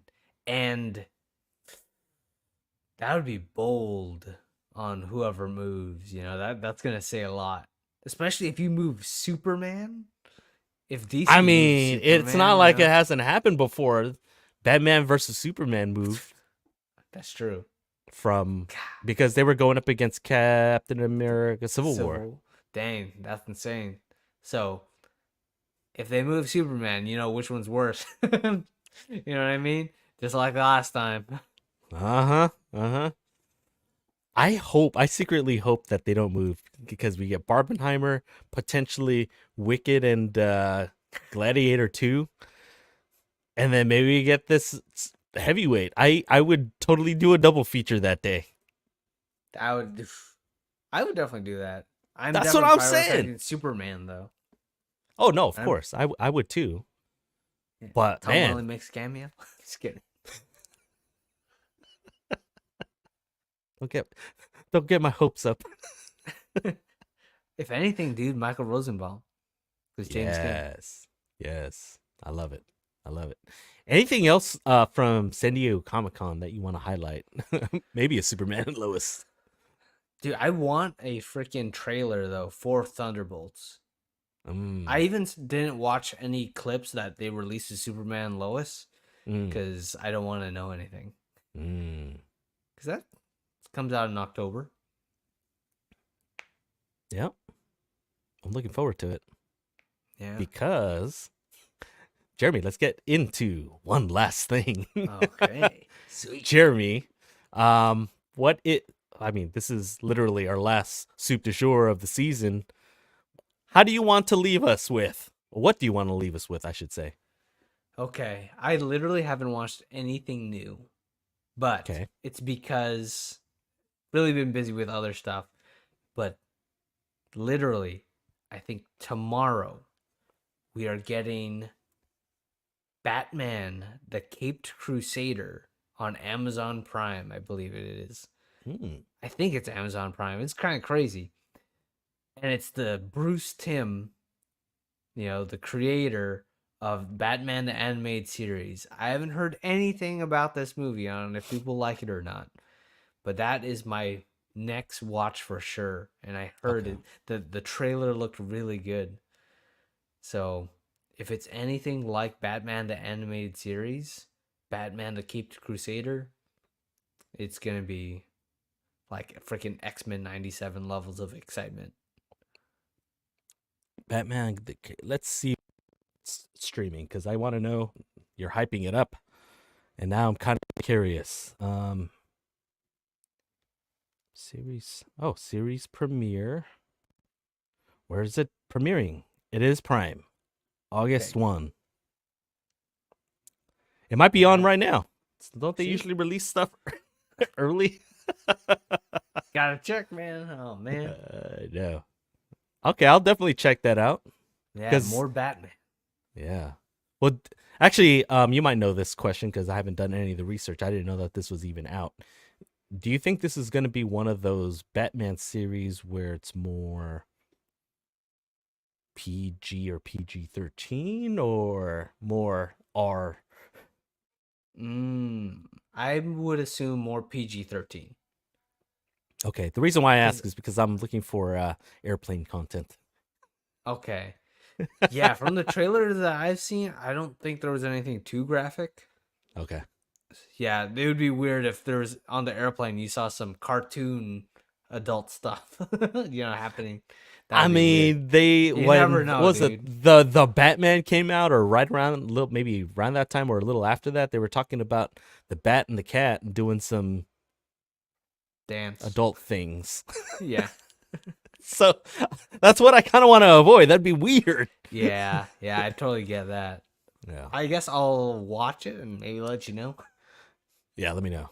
Let me know. Because I don't know if I'll be able to start it right off the bat, but especially if they release a few episodes tomorrow. I'm not sure. Do you know what their schedule release schedule will look like? Idea. Okay. Hopefully they drop all of them. That's what I'm hoping. Okay. I'd binge watch it. Okay. Sounds good. All right, for my one last thing, I keep alluding to it, but I have an upcoming trip. I've got a lot of hours to kill because I'm going to be traveling internationally, and so I'm looking for some content to watch that's not like the first 15 or 20 minutes of, oh my goodness, Fallout that I was trying to watch on one of my trips, and I had to abruptly stop because of that early scene in season 1, episode 1. But the one thing I did start finally is on Netflix. I started Cobra Kai finally, and I mean Cobra Kai and Netflix just released part 1 of their final season, which is season 6. They just released it I think a couple weeks ago, and they're releasing this in different sections, different parts. So part 1, 5, and each part has 5 episodes. So the first 5 episodes are out now. Part 2 will be out in November 28th, and then part 3 is coming out in 2025. So I don't know why they're spacing it out so much, but I'm getting all the nostalgic feels of the Karate Kid, and I can see why Cobra Kai is finally I get to see why it has become a global phenomenon. I mean, other than the fact that it's on Netflix, but it is actually legit good. Well, that's good. I've never seen the series, but I've heard good things. I heard some seasons are better than others. Yeah. Naturally. Yeah.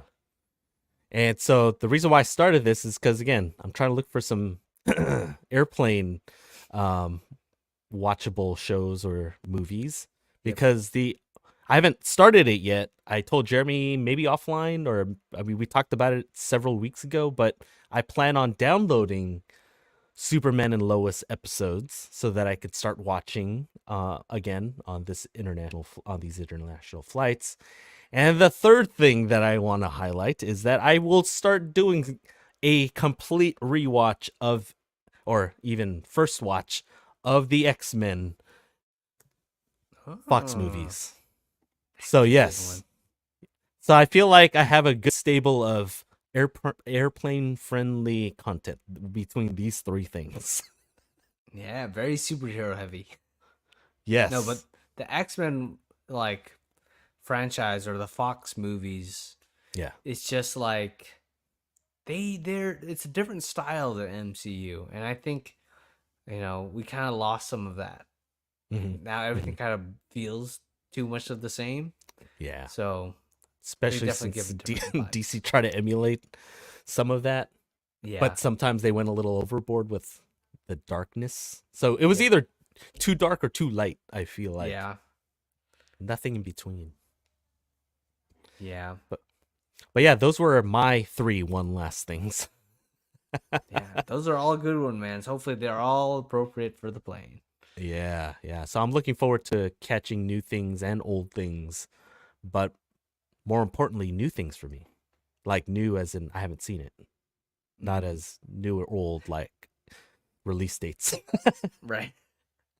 Yeah. Jeremy, do we want to highlight anything else before the end of this live stream? I know it's probably our longest live streams to date.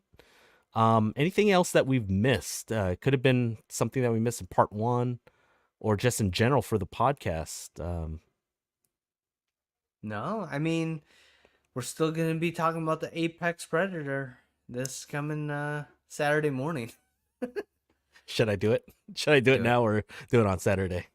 Do it now and on Saturday. Talking about Catherine Wiig's character. I forgot her name already. Kristen Wiig's character. Cheetah. Cheetah, yeah. Yeah, I forgot her actual name. I there. forgot it actually. We'll do that research Yeah. for the next one. We may even rewatch Wonder Woman 1984. No, I'm just kidding. We would never Just do kidding. that. He's gonna watch it on the plane. Yeah, so while you fall asleep. I know. I was like, man, I really need to fall asleep. Let me watch some Max Lord, aka Reed Richards. Right.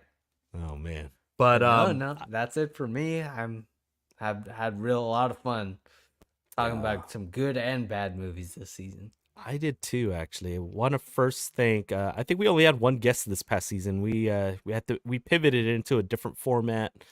I know we were both kind of busy. And live stream, there's that variable with guests and everything with internet connections and everything. So, but I do want to thank Jacob for joining us on our Dune Part 2 episode. Also, those who commented on our live streams, either today or in the past, thank you for supporting the Weekly Reel podcast. Also, I want to thank Glenn Powell for giving us a never So much content. amount of content. And finally, final thanks to John Campea for supporting us and dropping a shout out to the Weekly Reel podcast. Did I forget anyone else, Jeremy? I think you touched upon like all the important people and Sean, my former roommate Sean. Yes, and Sean. Yes, Sean. Definitely fun. I guess going back and forth in the comment section for sure. But on behalf of Jeremy, John Campea, and more importantly, Glenn Powell. Most important. Most importantly, Glenn Powell. If you feel it, chase it. But we also want to thank you for joining us for all of season 7. Stay tuned this coming Saturday, August 3rd at 10 a.m. Pacific time. Pacific time, 10 a.m. For our RKO Awards, where we talk about season 7 in our wrap-up show. And we'll see you on the live stream, on the reel.